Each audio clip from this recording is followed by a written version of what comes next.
Hey there, this is your old pal Launchpad McQuack. Sorry to crash in on you like this, but I wanted to let all of DW's fans know that they're listening to the St Canard Files, a Darkwing Duck podcast. Before I go, does anyone want to join me in the Thunderquack for some hamburger hippo?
We have the macabres, finally. All right, guys, welcome to the St. Canard Files, a Darkwing Duck podcast. I'm your host, Will Santana, and I'm Mike Russo, and I'm sorry your girlfriend turned out to be a fiendish, blood-sucking creature from the netherworld.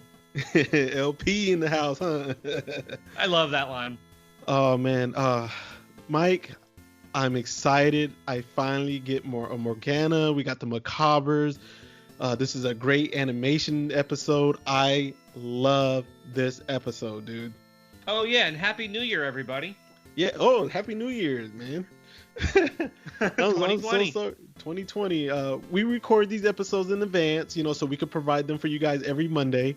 So I'm going to talk really briefly about Galaxycon. For those of you who were there, I know I met Joe out there. He follows our podcast and our Facebook page. Terry McGovern was there, Michael Bell was there, and I got to follow them around with my camera. Surprisingly, though, Mike, Terry was more hit by Star Wars fans that weekend. I'm not shocked. It was not even close. At SAC Anime, I would say it was more Darkwing, a lot of DuckTales. The Star Wars and Transformers stuff was very minimum, But this time, man, the Star Wars fans were everywhere looking for him, and the cosplaying, the autographs, it was like 80% Star Wars this time. And then it does sound like those two shows cater to different crowds. Yeah, man. Michael Bell, he has so much work, but he was specifically brought there for G.I. Joe. They had like a big G.I. Joe panel. Keon Young, who voiced Storm Shadow, was there. Arthur, I don't know how to pronounce his last name. I think it's like Gilhurst. He was Destro in G.I. Joe, and they had all three of them booths lined up next to each other. So Michael Bell was mainly there for G.I. Joe, but he had the Transformer fans. He had a few Quacker Jack fans come up to him, the Smurfs, but he was mainly G.I. Joe there that day. Yeah, I'm not shocked. Yeah, he had a great panel. It was all G.I. Joe. Of course, I had to add some Quacker Jack stuff on there. Of course. Yeah, Terry, oh man, the Star Wars fans, they were so much with that Sand Trooper stuff, A New Hope, and then they teamed him up with the guy who did all the stunts for Boba Fett in Return of the Jedi in his panel. So that was that was really cool. And they had never met each other, and man, they became best buds during the con. Man, they were drinking together, they were having fun together, laughing, giving each other autographs and stuff. Oh, that's cool. Yeah, man, it was a blast, man. I'll show some of the stuff on our Facebook page. I may even go Facebook Live before this is even recording so people can see some of the stuff I brought back. But no more about GalaxyCon. Let's go ahead and get into this episode, Fungus Amongus, because I know we both kind of have a lot to say on this one. Yeah, this is a really good one. Yeah, okay. So this episode, Fungus Amongus, and what was the original air date and the production order, Mike? This one aired Saturday, September 28th, 1991, and it was only 8th in production order. So it's a pretty early one. It's for an early one, it's super strong. Mm-hmm. Like for one of the this is definitely like one of the best ones out of the earliest group of shows. And I definitely want to mention up until this point on ABC, the theme song they were using was the one that we're all familiar with, Mm-hmm. which when I was watching Darkwing was the only way to watch it, like the whole minute long intro, because on the Disney Afternoon, as I mentioned a while back, they chopped that thing down to like 40 seconds. So up until now, you were able to watch the original theme song as we're able to watch now on DVD, Disney Plus, or what have you. Starting with this episode on ABC, they premiered a completely new intro. Mm-hmm. Of course, the lyrics, all the audio stuff is the same, but all of the clips from the syndicated episodes are gone. They replace them just with Saturday morning shows. Okay. And so we get to see Morgana in this intro. We see Camille Chameleon on this intro too. And you linked me this intro before. Yes, I did. Yeah, I remember it now because I remember. Hey, I saw Morgana. I remember you were messaging back and forth, and I was like, dude, I never saw this intro ever. Right, like the scenes toward the end where they say bad guys are out of luck and they show Bushroot, Megavolt, and Grizzly Cough. They replace that with clips of the macabre mushrooms board, Tuscanini, and Steelbeak. So they do change it up, but once the show left ABC and moved back to the Disney Afternoon, they discarded this new intro and it's never been seen since. The only versions that you'll find on YouTube were recorded from those original ABC airings. Okay. So it's pretty much something that's lost. Thank goodness some people have it up on YouTube, or else you wouldn't be able to see it. They did the same thing the following year with the season 2 ABC episodes, but we'll get there. So that's something notable. That was this episode that had its own unique intro. Mm-hmm. So this one, the story editor was Tad Stones, which to me is not a big shock because it's an important episode introducing a new character. And it's an early one too, so he has his hands all over those early episodes. Makes sense. It was written by Dev Ross. Now, we've talked about Dev Ross before. He wrote Apes of Wrath and Waterway to Go, and this is his best one so far. Oh yeah, hands down. I think it's not even close. Yeah, this is definitely his most nuanced show when it comes to writing. Mm-hmm. And it's probably one of his funniest ones too. I mean, it's not like a laugh out loud funny episode, but the humor is pretty strong. So I think this is his best one that we've talked about so far. Okay. And the biggie for this episode is the animation. Woo. This is another one that was animated over in Australia. And this is a good one. I don't know if it's their best Darkwing episode, but this is an episode only they could have pulled off. Their visuals make this one like no other Darkwing episode. There's no other episode like this one, just visually and the atmosphere in this one. Up to this point, this is by far. Do you think this is our best animated episode? It's hard for me to put anything above Negaduck. Okay. Because that one was animated in Japan. But if you take that one out of the equation, yeah, probably our best animated one so far. Mm-hmm. Like I said, a lot of it's the atmosphere. It's a spooky episode. I'll give it that. Mm-hmm. Like, the entire thing takes place at night. Man, Mike, I'll be honest with you. Up to this point, I don't even want to talk about the episode. I just want to tell everybody how much I love it. I want to score it already and get into a Morgana rant, but I know I got to hold back. I'm struggling, dude. I want to mention to our listeners, we've actually been on a 2-week break from the show recording because of the Thanksgiving holidays. I mean, yeah, Happy New Year, but we're recording this right after Thanksgiving. And we've spent 2 weeks leading up to this episode, and I think both of us are really psyched to finally talk about it. So you're going to hear that in our attitude tonight. Oh, yeah. But yeah, the episode takes place at night completely in all creepy locations, like the dark, deserted streets, the macabre mansion, in a sewer. It's got so much amazing atmosphere. Characters are bathed in shadow.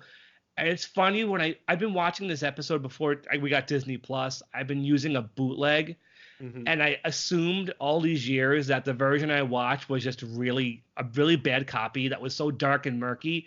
Now that I've seen it on Disney Plus, I actually see that was the intent all along, to have a dark, murky looking episode. When there are characters bathed in shadow, you can barely see them. And it gives off this great creepy vibe. Like I wish this one aired on Halloween. It couldn't have, because Halloween was a weekday.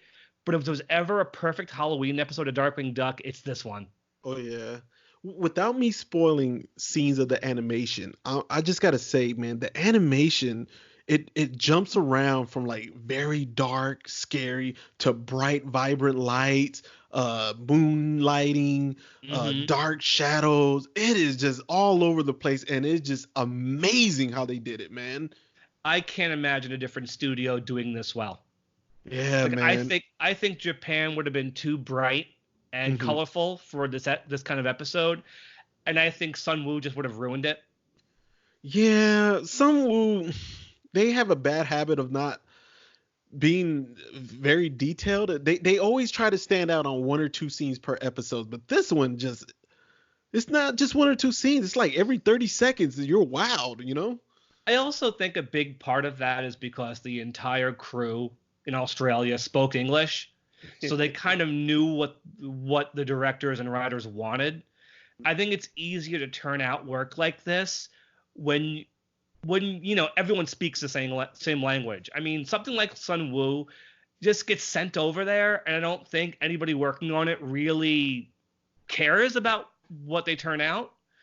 But Disney Australia, that's a Disney studio. Okay. Like you gotta have a certain level of quality if you know Disney's name is attached to you. And just Australia was an amazing studio. I've said that before. Their work was too good for TV. And as of recently, I just binged watched the entirety of Bonkers. Their work on that show and Goof Troop and Aladdin and Quack Pack was just way better than those shows deserved. And they were just an amazing studio, the likes of which we're never going to get again, sadly. But with Darkwing, they were just feeling their way around with Darkwing Duck. And you can tell on this show that there's some parts that are not as good as other parts, but where they excel, it's really amazing. But without further ado, I think we should just get into this plot. Yeah, we got to get into the plot because we got to talk about voice actors and actresses and yeah, we get a pretty important character making her first appearance here. So yeah, we got a lot. So okay, let's go ahead and get into it, Mike. And right off the bat, it starts off with the howling ghost dogs. I love those ghost dogs. Yeah, man, and they're howling. Oh my God, the animation on it was already like from the get-go wasn't playing around. Again, the backgrounds are so well done and so creepy. It's like you could tell this is the middle of the night, like probably like 3 a.m. Like the city is quiet. There's no one on the streets. There's no lights on in the buildings. And I didn't even mention, this episode has pretty much an entirely original musical score. All right. That really helps to set the scene, set the mood. Like from the very first scene, when you see the ghost dogs, the music is all like, it's all spooky. Yeah. And there's no way that was written for anything else besides this episode. And so we have these ghost dogs. Yeah, keep going, Will. Okay, we got the ghost dogs and LP and DW. They're on the rat catcher, and LP is scared. He hears it. He hears them howling ghost dogs. Yeah, it's been a really spooky night. Yeah, and then they run across the street. They pass DW and LP, and the chase begins. Yeah, and already we just started, and even the character animation is so good. You can see how scared Launchpad is. The bright lights they use in the city where they're at when the ghost dogs run by, it reminds me of like New York City of Times Square. You know, it kind of looks like that. Yeah. Yeah, man. People have if you haven't seen this episode or you've seen it, you already know what we're talking about, man. The animation is just insane, man, to me. Okay, well, let's get back to the plot. Yeah, right. the ghost dogs get away because they get stuck at a red light. Yeah, the longest red light in history. And didn't mention there's a weird crime wave right now, where animals are stealing olives and other weird food items, and Darkwing Duck is baffled about what the connection is. Yeah, and while they're stuck at the red light, the bats fly across the screen. Yeah, a whole group of bats. Yeah, a whole bunch of bats, and then they begin to chase them. They stop following the dogs. Yeah, they chase the bats instead. And the bats go over to the pier and try to steal a big cargo net full of anchovies. Yeah, and that's when no, they haven't discovered yet what's going on. No, they haven't yet. Oh my god, I gotta brag about the animation again, Mike, right here. While they're chasing the bats and they're caught up in the net, that when the bats take the fish over the bridge and you can see the moonlight hitting the river. They actually animate the moonlight's reflection on the river. It's not a painting, it's actually animated. Oh my god, dude. Yeah, it's really shot. You know what I love? When the bats are trying to pick up the cargo net, it's just a massive black, and all you see are like the eyes, and when they see Darkwing coming, they like grit their teeth. So it's this big massive black with wings and these big gritted teeth. Mm-hmm. It's like they don't animate individual bats, just this big black cluster. And it's such a fun visual choice. Mm-hmm. And I like it. It's cool. And you're right about that animated light reflection. They didn't have to do that, but I'm glad they did. Yeah, so DW and LP, they fall into the river and they get out. Darkwing says, did I miss something? Where was the off-ramp that said the Twilight Zone? Name drop in the Twilight Zone. Yeah, and the ghost dogs come back and they run right through them. Yeah, they got pepperoni links in their mouth. Yeah, pepperoni links, and that's when LP realizes all the ingredients are related to pizza.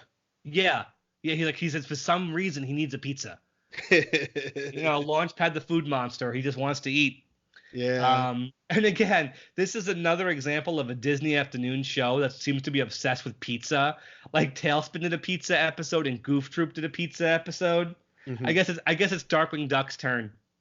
Yeah. Whenever I see this episode, I do want pizza too. I'm with Launchpad. Yeah, and then we finally get a shot of a macabre, right? Yeah. It's this big guy. He doesn't have a name. They never said his name. The design looks a bit like Lurch from the Addams Family. Exactly, yeah. He does look like him. There's definitely an Addams Family vibe in this episode. Mm-hmm. He is voiced by Frank Welker. You can tell right away. He has that deep Frank Welker like ghost voice. Oh yeah. He's just not named. I don't know why he isn't named. Every other character in this episode is named except this guy. And it's funny because he has the most dialogue too. So him and the ghost dogs, they leave. And then Launchpad realizes, everything that has in common, it's pizza. Yeah, and then DW realizes the only ingredients that haven't been stolen yet is green peppers and mushrooms. Right. I love this little attention to detail when he goes to rev up the engine on the Ratcatcher. Mm-hmm. Like he revs up the handlebars and the exhaust pipes go down. Mm-hmm. It's such a little touch that I love. It's like the attention to detail is really cool. Yeah. And we get something here that I don't think they ever did before. The sidecar goes off on its own. Yeah, they split up. And Launchpad's able to drive it. Yeah, I noticed that too. I don't remember that ever happening again, does it? I think they did it in that sinking feeling, but it goes by so fast you barely notice it. But here you actually see him driving it. Okay. And I love the little bit where he says, if I stop for a pizza now, he'll never know. Yeah. And you hear Darkwing's voice all the way off in the distance. Don't bet on it. All right. So then DW ends up at the Macabre's mushroom place. Yes, this is the first time we've ever seen Macabre Mansion. Yeah. It's great. It's a great design. I love the design of this mansion. Oh, man. And then here we go again with the animation. Every time he steps foot on the property, we get lightning, we get leaves. It's all over the place. Like, he's like, does this really happen every time I walk in here? I love that look he gives to the camera the first time he steps in and it has to step back out. He gives this look to the camera. Yeah, like he breaks the fourth wall. Like, what was that? I love the drawing is simple, but it's understated, but it's really funny. Mm-hmm. And the third time he walks in there, he gets shocked. He gets hit by lightning. Yeah. And then we get some good gags when he goes into the house. Oh yeah, we get the Mona Lisa painting right away. Yeah. Before that is a great bit where the door closes behind him, mm-hmm. and he panics and grabs the gas gun. Oh yeah. I forgot about And then that. and then he notices the camera and he has this embarrassed smile. Great drawing too. And then the eyes in the Mona Lisa painting. He thinks his eyes on the wall, and when he removes the painting, it's just two bats. Yeah, he's like, we all know this gag. Yeah, like I haven't seen this in a million movies. Yeah, and then he goes into a room where there's like stairwells all over the place, and that scene, Mike, it reminds me of the movie Labyrinth and Freddy 4.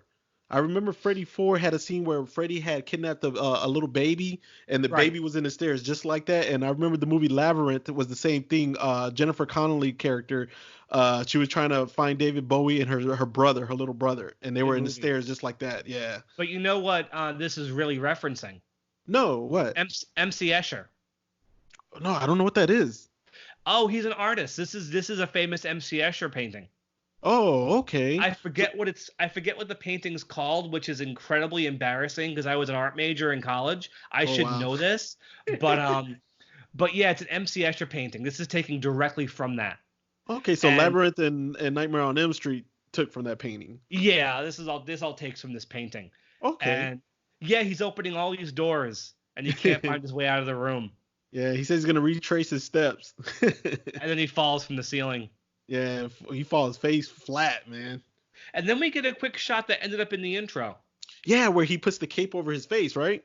And goes for the doorknob. Yeah. Mm-hmm. We don't have many more of these shots. I think we only have one or two more left, honestly. Really? Before yeah, honestly. Oh, all right, we're running out of them. That's kind of a good thing in a way. Yeah. It actually means we're getting deep enough into the episodes they don't have any more clips to use for the theme song. Yeah, he ends up going into the board meeting of the Macabre Mushroom directors. Yeah, they tell him it's a directed meeting. We meet a whole bunch of new characters here. Yeah, we meet Nero wasn't in that scene, was he? Now he is. Okay, Nero was in the scene. We get the lurch-looking one. Yeah, Nero, the little blue pig guy. And Nero was voiced by who? I think it's Frank Welker. It's gotta be him, dude. Yeah, it's the only other voices in the credits are Jim and Terry, and it doesn't sound like either of them. It's got to be Frank. It's got to be him, man. And then you had Granny.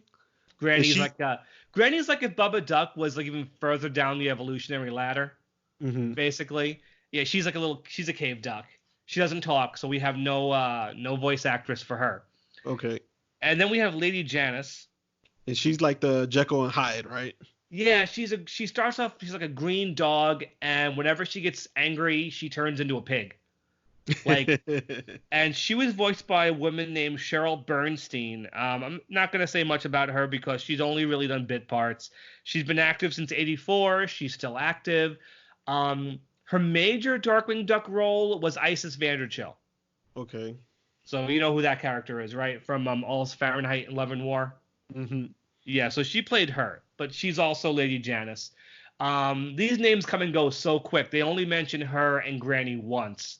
So you have to be really paying attention to catch it. But they mention Nero a whole bunch of times. Okay. And then, Mike, we get someone who pops in the screen. They float across the screen. Yeah, somebody who floats across the screen. Doesn't walk. Never walks. Never walks. And her name is? Morgana Macabre. Yes, finally. First episode with Morgana Macabre. Yeah, and Mike and our listeners, y'all probably heard me say this before. I think she's hands down my second favorite character. I don't count Darkwing on favorite character. I just never do. Well, I think that's a given. I get it. Yeah, I get it. Yeah, so she's my second favorite character. I love Morgana. I am a sucker for Morgana, man. It's amazing. It's amazing how popular she is, considering she wasn't even in that many episodes when you get down to it. Mm-hmm. But who's she voiced by? She is voiced by another legend, Kath Soucie. I hope that pronunciation is correct. That's how I have heard it. So I apologize if it's incorrect. So Kath Soucie, she is a voice acting legend. Oh yeah, we've had her once before, but we said we were going to save it for this episode. Yeah, because this is the only other character she's going to do from here on in. That's it. Mm-hmm. If Kath is on a Darkwing Duck episode, she's playing Morgana. This is her character. And she has had quite a career. She was born in 1959 and got her start in 83. And among the characters she's played, like the big ones, the ones that would jump out right away I already know are your name. Lil and Phil from Rugrats. All right, the twins. Because those are the characters she's played the longest. She was Fifi, the skunk from Tiny Toons. She was Dexter's mom. All right. She played Daisy Duck on Quack Pack, and I think she was an even better Daisy Duck than Tress MacNeille is. But obviously, don't tell Tress that. Because I've been watching Quack Pack recently, and she is great as Daisy Duck. I wish she had stayed in that role. She was the first voice of Lola Bunny in Space Jam. Mm-hmm. She played Kanga in everything Winnie the Pooh throughout the 2000s. She's the current voice of Nibbles from Tom and Jerry. Is there anything that you know that she's done that you love that you want to mention? You named the main one was Lola Bunny, man. She doesn't play Lola anymore. But she did in Space Jam, right? She did in Space Jam, yeah. Yeah, man. I gotta find her, man. I gotta get in contact with her one day. You know, I'm a huge fan of Morgana, and then this other side project about. I definitely want to get in contact with her. She doesn't seem too easy to get in contact with, from everything I've heard. Yeah, man. She's not out there the way some of the other guys are. Mm-hmm. Like if I want to say something to Jim, he's on Facebook. I can message him right now if I wanted to. Kat Soucie, though, doesn't seem to have a presence on social media. Yeah. At least not that I know of. I couldn't find her on anything, on Instagram, Twitter, Facebook. I can't find her, man. But regardless, she's great. I love her voice. And she is fantastic as Morgana. Especially in this episode when she has it all together. Mm-hmm. Like she is in charge in this episode. Everything under control. And just Kath does a great job with this voice. I get why people love her. Yeah, I love her to death, dude. I love her character, man. Of course, everybody knows who my favorite is. We're not going to talk about him right now, but she's easily my second favorite. Then probably Launchpad, then Goss, and then so forth. But I love Morgana. But man, we got to get back into the episode. So she floats across the screen, and Darkwing is spitting with her the second he sees her. Darkwing is in love at first sight. He can't even remember his name. Yeah, he can't even introduce himself. We're gonna use their introduction at the start of this episode because it's just so funny how he just cannot introduce himself.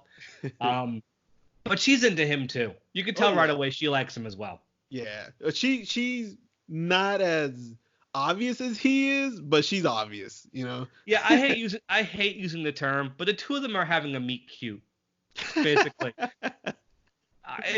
That's what they're doing. It's adorable. The two of them are so cute together. Mm-hmm. And yeah, so Darkwing, she knows about the pizza topping thefts. Yeah. And Darkwing's suspicious, but she has a way of, pulling the wool over his eyes pretty much. Yeah, he's suspicious because, the late board meeting and stuff like that. He's kind of like, yeah, why are y'all having a board meeting this late at night? It doesn't even make sense, Right. But, yeah. So she gets ready to send him off on his way. She doesn't really want him hanging around. But she tells him, I love this bit, where she tells him she wants to see him later. They could talk about spores and slime molds. And Darkwing goes, I like that. Sort of. Oh, yeah. The sort of he does is so funny. And he leaves. There's a little bit, though. The sound effects. When he stops halfway down the sidewalk and runs back to her. The sound effect of him, his feet slapping against the pavement as he turns around and runs back to her, that's exactly the sound big flat webbed feet would make on the sidewalk. Again, the sound effects on Darkwing Duck are just terrific. I love the use of them.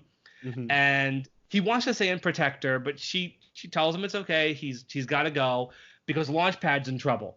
Yeah, he calls on the radio on the rat catcher. Right. And so he goes over to the rat catcher, and they basically, the other board members tell her they want him disposed of. Mm-hmm. And Lady Janice gives Morgana lipstick to use on him when she wants to dispose of him. But she said, you can tell she likes him, but she says, her plan is to get rid of him.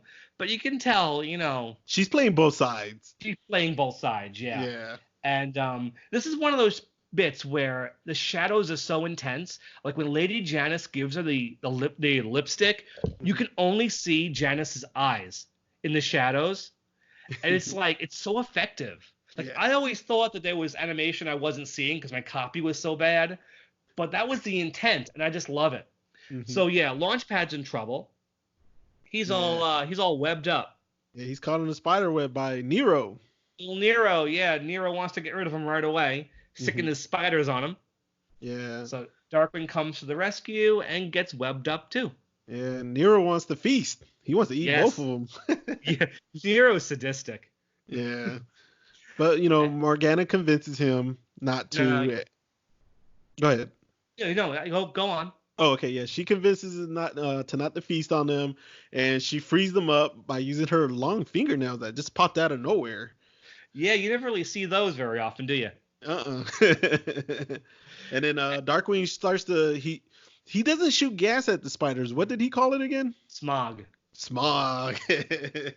Yeah, more great character animation here. Just the expressions on Darkwing and Launchpad, and I love Morgana taking the spider and tickling it. It's really good animation. Like it's subtle. Like it's really well done. Now, did Frank Welker, did he voice the spiders? Because I know he does the bats on, when the bats are on certain episodes, eek and squeak. Yeah, every animal noise in this episode.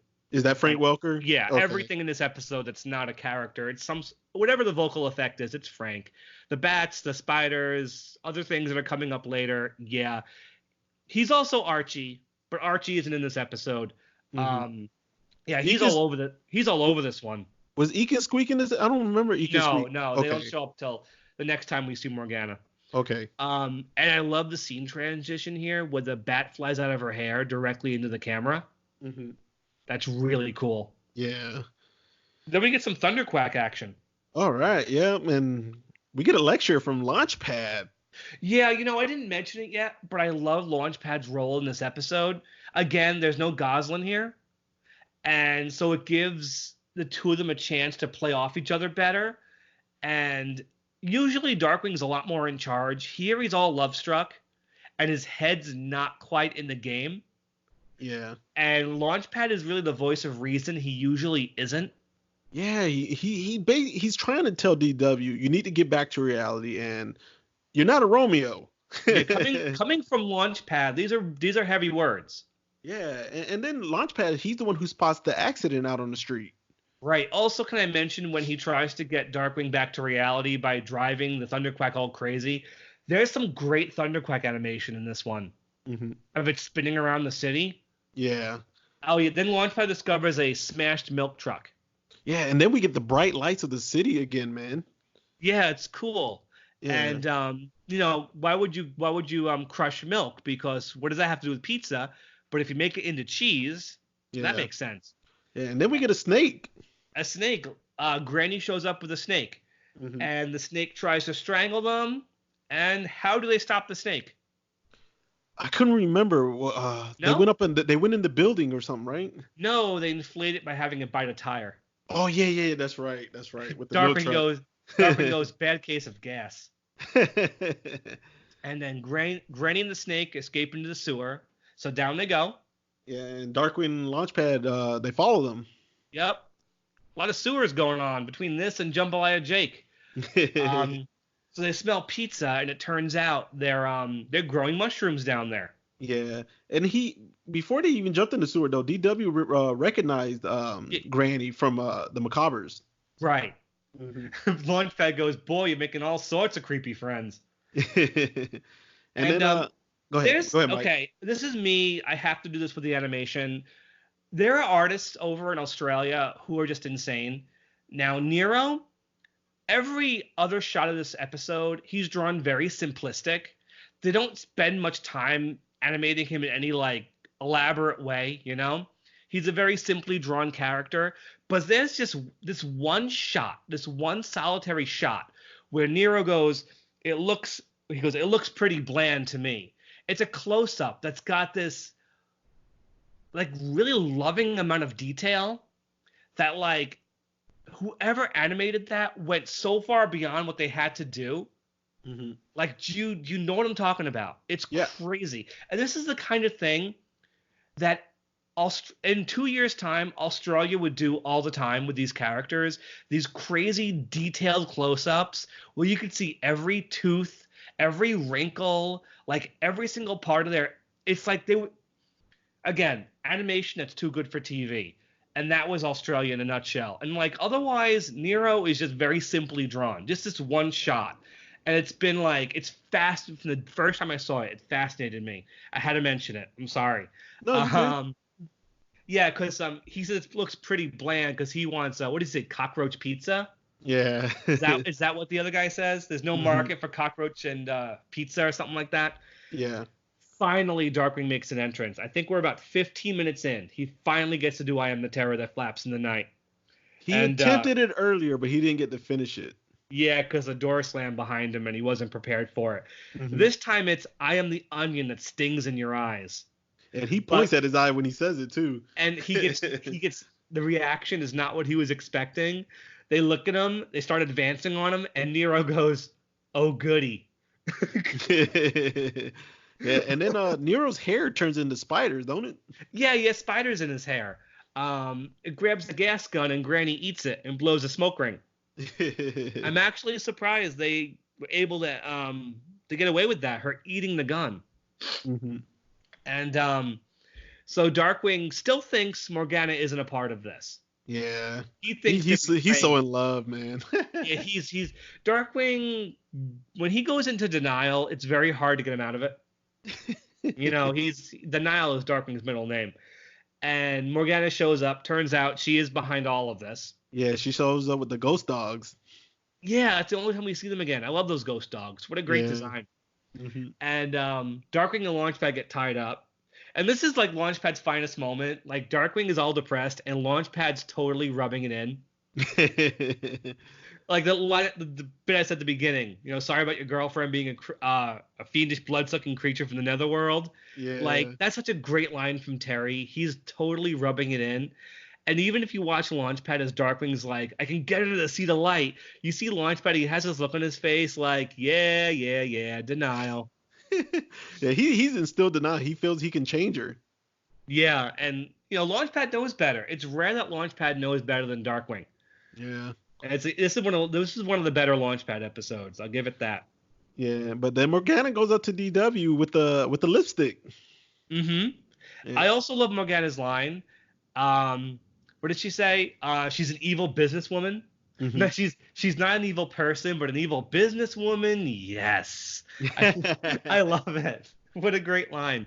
And yeah, she kisses Darkwing with the lipstick and turns him into a zombie. Yeah. And Terry has such great line reads here. Just the way when she says you don't have to get rid of him, just his friend, and the way Launchpad goes, what? Like, Terry just hit, and the drawings of Launchpad here, like Terry is he's just sending these lines home. And it turns out those mushrooms are actually carnivorous. Yeah, he called them fungus, didn't he? Yeah, what they're doing is taking all these ingredients and they're making pizza flavored mushrooms because they want to corner the pizza market. But the side effect is that these pizzas are carnivorous. Mm-hmm. And they also have Frank's doing these creatures too. Oh my God, Frank is all over the place. Yeah, he's all over this episode. He really is. But it turns out, you know, Morgana was playing everybody.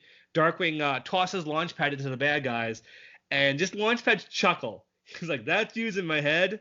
Yeah, I love it. Terry's great in this one. Yeah. And this is when DW admits she changed the lipstick. She swapped them. Yeah, she didn't. She wanted him to stay for her. Mm-hmm. So yeah, they get away, and the bad guys send the pizza monsters after them. Yeah, and then Darkwing comes up with an idea. Yep, Launchpad has to run to the kitchen, get some butter, and him and Morgana go outside, and he counted on there to be lightning. Yeah, he was expecting. So great callback from the beginning of the episode. Mm-hmm. And she makes lightning. She makes it happen because she can do that. And so Darkwing climbs up to the top of the mansion. The pizza monsters follow him. Launchpad shows up with the butter, and Launchpad has, I think, one of my favorite lines in the episode. He goes, have you seen this place? It's like, I bet the adventures of Launchpad trying to find that butter could make an entire episode on its own. I know, right? He thought the butter was gonna melt the mushrooms, though, didn't he? No, he wants them to slip off the building. Yeah, slip off the building. That's right. But the intent is to saute them, because Darkwing throws what does he tie around the string? He ties something around. It was like a hook or something. Yeah, and it gets hit by lightning. Darkwing gets electrocuted because of course he does, and all the monsters get sautéed. Yeah, we get that Benjamin Franklin trick. Right. Yeah. So all the pizza monsters are cooked. Yeah, and then the Macabres are outside again. Yeah, they're mad. But before they can do something, the sun comes up and they turn into mushrooms. Yep. They were mushrooms the whole time. And then DW wants to turn Morgana into the police. Well, she's still a villain. Yeah. Regardless of what we know about her now, she's still a bad guy. Mm-hmm. And she doesn't want to go with him. He pleads with her, to not make it hard, to just come with him. But she's not in. And you know what? The ending has a bit of an emotional kick to it. I'll give it that. Uh-huh. Like, it's one of those rare occurrences where you kind of feel for Darkwing. You feel bad for him, but she is a villain. And she says goodbye, and she disappears. Her and the whole house is gone. Yeah. And Launchpad, and for the first time, she calls him Dark, and he calls her Morg. And they go back to that. Those are their pet names. Mm-hmm. I mean, yeah, the pet name. I mean, eventually she's gonna start calling him Honey Wumpus, but for now it's Dark and Morg, which is cute. Yeah. And Launchpad gets the last line. Yep. What was it, Mike? Women. Now you see them. Now you don't. And again, how do we end? We get a bat flying right into the camera, going to black. It's a great episode, Mike. It's a great ending, great episode, and just the perfect way to introduce this new character. All right, Mike. It's a really strong one, I'll tell you that. And you know what's great? I mean, at least for me, because I watch these things as they aired, I'm so happy it at least got to air before she showed up in Justice Ducks. Because anybody who wasn't watching the ABC episodes, who was just watching this on the Disney afternoon, she shows up in Justice Ducks with no explanation of who she is or why she's dating Darkwing. That had to be like a complete mind screw for anybody watching the show on the Disney afternoon. You're talking about me, man. Well, do you remember how you felt when you first saw it? I had no idea who she was, man. I was like, who is this Morgana? And the worst part, there should have been one more episode that aired between this one and Justice Ducks, and that didn't air until afterwards anyway. Yeah. So while we were lucky we got Morgana early on before Justice Ducks, they still screwed her up. Because she's supposed to come back in Ghoul of My Dreams, but because they saved that one until Halloween, we don't get that bridge between her being a bad guy and a good guy. Yeah. But, considering what happened to Liquidator, Stegmutt, Negaduck, and Neptunia, Morgana got off easy. Yeah. Morgana got off easy. She really did. I wonder when this would have aired. If ABC didn't get a hold of it and aired it now, when it would have aired on the Disney afternoon. Would they have aired it when it should have, or would they have waited on it? Whatever. Great episode. I think it was great. It aired right now when it did. And let's go ahead and rate it. Let's rate it. Yeah, all right. Mike, let you go first. Let's go with your Galaxycon canister, because I'm kind of biased on this one, so I'd like to hear your opinion first. I don't think it's the absolute best of the best, because the ones that are the best do kind of go above it. But I'm just going to be really, really, really generous and give it a 4.5. Okay. I can't quite give it a 5. It's not in my top 5. I can't give it a 5, but it's so close. Is it your top? Is it at least in your top 10? I'll put it in my top 10. All right. Okay. I'll live with that. All right. With me, I'm giving it a 5, Mike. It's up there for me, man. Well, you like Morgana a little bit more than I do. I love Morgana, dude. I don't want to talk about her yet. I'm saving that for, our next portion of scores. But with the animation, the flow, you got all the Macabres in this. Launchpad is so under the radar in this episode, He's like the MVP of this episode. Yeah, and you kept bringing him up without me having to. Right. You know, I was like, yes, Mike is on top of it. I wanted to talk about LP on this one. You can't take him out of this episode. There are so You many can't- episodes where you could take Launchpad out and it doesn't change the flow of it. Mhm. You need him in this one. Like, he works alongside Darkwing perfectly in this. Like, this is a sidekick role he was put into the show for, you know? Mhm. Yeah. Like, I can't picture Goslin being in this one. I think she would have taken away from it. I know it's hard to compare animation with Negaduck in this one because it's so different, the plot. But I think with my preference, I gotta go with this one over Negaduck. And I will respect your opinion on Negaduck 100%. You know, opinions are subjective. You know what I'm saying? I don't understand why people get in debates and arguments over people's opinion, but I really love the animation from the get-go when the ghost dogs show up, from the lighting, the shadows, the vibrant colors, the drawings. It's just amazing, man. So I got to give this episode a 5, man, for me. You know, which studio I prefer, Japan or Australia, does depend on my mood. Like, right now I'm high on Australia, but I also can't take away from Negaduck. But I see why you prefer this one. I totally get it. Okay. All right, now, Mike, what's your how many gas gun canisters are you gonna give Morgana? Morgana's really interesting. I have an interesting relationship with this character. Okay. Because I think she's fantastic in this one. Like, this might be my favorite episode that she's in. Because, like I said, she's in control. Mhm. She's not to sound weird, she's a lot more sensual in this one than later episodes. Like, she's played off as a much more like bombshell kind of a character, you know? Mhm. And she's in charge, she knows what's going on. Like, what I'm basically leading to is the fact that if you've ever seen the writer's Bible for Darkwing Duck, like the actual all the Bible they create telling the writers how to treat the characters, Mhm. it says in Morgana's bio, do not write Morgana in future episodes the way she was written in Fungus Amongus. Believe it or not. Because you see right away in later episodes, she becomes a little bit more ditzy, a little bit less able to come to decisions about things. She's not always good with her magic, as we will see very soon. She keeps her temper. She has a hard time keeping her temper in check. Mhm. And I feel like she's a stronger character here. I feel like she gets a little bit weaker in later episodes, especially ones that focus on her exclusively. So I feel like, again, I wouldn't say love-hate, but I feel like she brings a lot to the table, but at the same time, I wouldn't want to see her in more episodes because then she changes the dynamic. Mhm. And I feel like when they put her in the comic book series, they had to write her out because they didn't know what else to do with her. You know? And I feel like if she was used more in the show, they wouldn't know what to do with her. Okay. And I don't love every episode she was in. I'll be totally honest. A few of my lesser favorites are ones with Morgana in them. But I think she's still a great character. Okay. I love how she plays off of Darkwing. The Okay. design is great. I love Kath Soucie's vocal work with her. So I'll give her a 4. Because Okay. she is an Four's not important bad character. at all. She is an important character. I know she's a big fan favorite. I can't picture the show without her. I just don't love every episode. I thought you were gonna give her a bad score, and that's why you were kind of like trying to vouching for it. You know, like you were giving your reasoning why, but you gave her a great score, man. Yeah, score's not bad.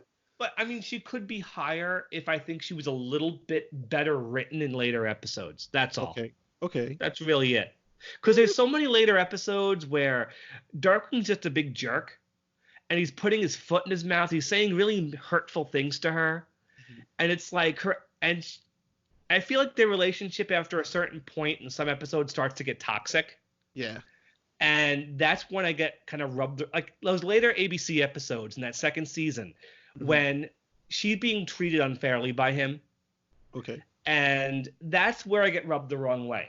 Like, I would prefer her to be like she is in this episode, a lot more in control. Now, But it is what it is.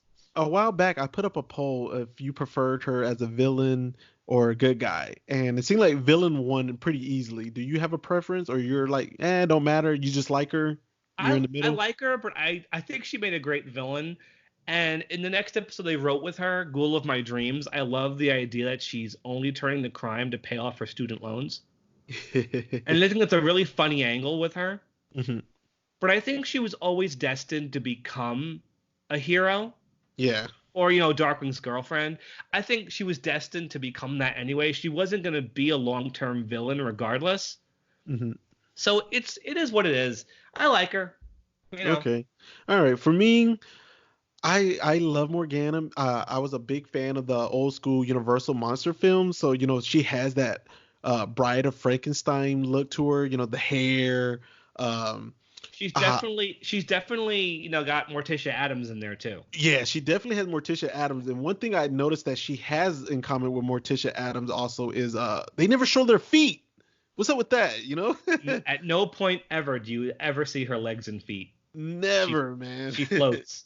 Yeah, she floats, man, and she kind of comes off to me like a horror movie queen or something. Like she has that appeal to her. Like she's scary, but she's gorgeous. She's totally retro. Like she is clearly based on the female horror hosts guys like Tad or Dev Russ grew up watching on Saturday mornings. Definitely. Yeah, and then she definitely has a little bit of Elvira in her too. Oh yeah, most definitely. And then she kind of has that where you can't really put your hands on it. Is she a witch? Is she a sorcerer? You're like, I don't know. She's kind of both. Yeah. And I've always loved that about her. Now, unfortunately, in this episode, we don't get Eek, Squeak, and Archie. But No. I love them when they're teamed up with her. We'll see them soon enough. Yeah, and then with Ghoul of My Dreams, I love her in that episode. I love her in Hot Spells. I love her in My Valentine Ghoul. Oh, I love My Valentine Ghoul. Yeah, I think that might slightly edge this one out as my favorite Morgana episode because it's got Negaduck in it. mainly. And then I love that she plays right in the middle. You already hit on Kath, how she's amazing as her voice, and her voice is outstanding as Morgana. Like I can't even picture nobody else as Morgana. I can't. No. So it's hard, and I'm sure if they do reboot DuckTales, somebody will redo her voice. So it'll be hard for me to accept that first. Kind of like Jim Cummings, not Darkwing anymore. It hurts, but. Who knows? It's possible if they reboot Darkwing, they might start from scratch. What they've done with DuckTales might not apply. I don't think that's going to happen. I think it'll be directly inspired by DuckTales. Yeah. But I'm kind of hoping it's not, only because it would be nice if they got Terry back. Maybe Kath can come back but I'm expecting it to be spinning off from DuckTales specifically. Okay. So it is what it is. And it's funny how probably the most surprising piece of Darkwing merchandise this year was a pin featuring Morgana, Archie, Eek, and Squeak. Yep, it was for Halloween, wasn't it? Yes, and Disneyland only. Disneyland only, and the drawing they chose was directly from an episode. Like it wasn't a piece of like new art. I think it's from Ghoul of My Dreams. They took a specific still of Morgana and they copied it right onto the pin. And to see her get that kind of love, like how much Morgana merchandise has there been? Now I have the Morgana Funko meaning, the mystery meaning. I don't have that. If any of our listeners have a spare one that either want to sell me or trade for me or just give me, knock on wood, please, please, please, someone get in touch with me because I really need that Morgana. I think hers is kind of hard to get. It was kind of expensive. I think hers was a Toys R Us exclusive, I think. No, she was just super short packed. Okay, so she's just kind of rare. She's probably like 1 in 32 or something. 1 in 72. Whoa! I didn't know that. I'm lowering my chances of somebody being generous by saying how rare she was. But I think her and I think Monterey Jack or Gadget were the 2 short packed ones. Okay. No, I have both of those Negaduck. Too. I think Negaduck and Negatron were the Toys R Us exclusive ones. Okay, I got those also. I think I'm only missing a few of the Disney afternoon ones. I'm missing like not Morgana, Magic of the Spell. I didn't get her either. Yeah, I'm missing her. I couldn't really afford to just keep buying these blind box things until I got the right one, honestly. I got them, most of them at a convention. I went to a convention and the guy was selling them all for $3. Were they And open? Or just were they? yeah, no, Oh. they were open. He already had them open. He was like, these are all doubles. So I grabbed like about 9 of them. That's how I got started on the meat. Oh, okay. Well, I Yeah. still need Morgana and Negaduck if you ever come across loose ones. Anybody else listening could help me out. Okay. Oh, 'Cause but you can't find these in stores anymore. So yeah, but my gas gun canister score for her was a 5, by the way. all right, there we go. I love her. Yeah. A lot of Morgana talk tonight, but it's important. She's a really important character. Mm-hmm. All right, so Mike, that's Fungus Amongus. Yeah. What episode do we have next? Okay, we're back to the 4th week of Disney afternoon shows. This is going to be a pretty busy week. We got some big ones coming up. We're starting kind of low key though, with an episode called "You Sweat Your Life." A big episode for Herb Muddlefoot though. Okay. We are also we got something special in store for you guys in this episode. Will, you want to tell us what we've got? Yeah, we got a short interview with Terry McGovern, Launchpad. All right. Yep. And you guys probably heard him at the start of this episode. We got him to record an intro for us. Yep. And he was generous enough to give Will an interview. So Yep. we'll be starting off You Sweat Your Life with a short interview with Launchpad McQuack himself. All right, Terry. Yeah, so join us next week for that one. Mm-hmm. We got Quacker Jack and the Justice Ducks coming up soon. Woohoo! Quacker. I've always found Justice Ducks to be the milestone. Once we hit that one, we got it made. Oh, yeah. And again, well, go ahead, Will. I was just going to say, just to give our listeners a heads up, when we get to that Quacker Jack episode, Mike will be fired. He will no longer be needed because we don't need him talking bad about Quacker Jack or knocking his scores down. So, yeah, Mike won't be here no more. Why do you even think it's going to happen? Why do you even think I'm going to talk bad about Quacker Jack? Hey. Just because I like Megavolt more? No, but anyway, yeah, so we got some good stuff coming up. All right, let me give my shout out, man. I noticed a couple of people recognize their names getting dropped, man. So that's kind of cool. I've noticed that too. And we've got more people leaving visitor posts on our Facebook group. Yeah, man. I wish you guys could get a little more active. I would really appreciate you guys. I notice I do appreciate the likes, but sometimes I want to engage in conversations with you guys on this stuff, man. So if y'all can, just take 2 minutes out of your time and leave a comment so we can get back to you guys, man. Right. Yeah, but let me get to my shout out. My shout out this week is to Diego Ortiz. And the reason why I'm picking him, he's all over our Facebook page and IG page. He's been right. Yeah, he's been all over IG as well. So he's double dipping, Yeah, so shout out to Diego, man. Appreciate the love, man. Cool. All right, so Mike, yeah, that's Fungus Amongus. We've been going on for a while. And right. I guess let's go ahead and wrap this one up and just tell everybody to stay dangerous, man. Yeah, we didn't even mention where to find us yet, though. Oh. If by chance this is the first time you're listening to us. So yeah, we're on Stitcher, Spotify, Apple devices, Google Play, Pocket Cast, Radio Public, and YouTube. So you can listen to us in a whole ton of places. So please, if you're able to subscribe, you can subscribe to the YouTube page, like us on iTunes, for example, leave us a review. It really helps, especially on YouTube. If you subscribe and like the YouTube page, the YouTube algorithm works really weird. The more you like us, the more you subscribe, the more we can get out there. And that's really important too. Yeah. So please, guys, do what you can to get involved and just to spread the word. If there are websites Facebook groups or websites you guys are on that we don't know of, mention us, plug us, go for it, please. We could definitely use more listeners. We can never say no to more listeners. Matter of fact, if you know one person who just even moderately likes Darkwing, send him an invite. Send him an invite to our Facebook page, IG page, or to subscribe to our YouTube channel or something. Like just one person. So if we can get all y'all just to invite just one person, that helps a lot. Our channel will grow so much and we can get more. We're doing our best. We're getting exclusive interviews with you guys. We're getting promos drops from these guys, and it's very appreciated. But like the more we get from you guys, the more we can show them like, hey, we're getting this. They want y'all, Yeah. And before we go, I shout out one last time. friend of the show and a friend of mine personally, a coworker of mine. I mentioned him before. His name is James. Remember back when we did Negaduck and we talked about the line "Never eat at a place called Mom's" and we wondered what that was about? Mm-hmm. He actually knew what that was from. That's a reference to something. Oh, is it? Now, he messaged me a few days ago, my friend James, and the quote, he quoted, "Never play cards with a man called Doc. Never eat at a place called Mom's. Never sleep with a woman whose troubles are worse than your own." And he writes, "That's the famous quote, the 3 rules of life from the 1956 novel A Walk on the Wild Side by Nelson Algren." He says, "I recognize the line, never eat at a place called Mom's, from a Robert Heinlein novel I read as a teen.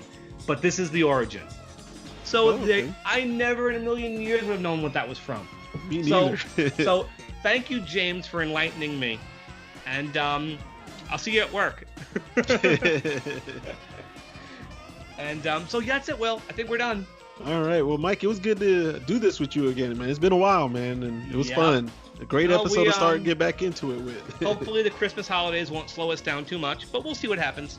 But for the rest of you guys, Happy New Year. Enjoy 2020. Hopefully good Darkwing things are coming. Mm-hmm. And we'll be on top of it when they happen. So beware of ghost dogs and killer pizzas, and everyone have a good night. All right. Stay dangerous, y'all.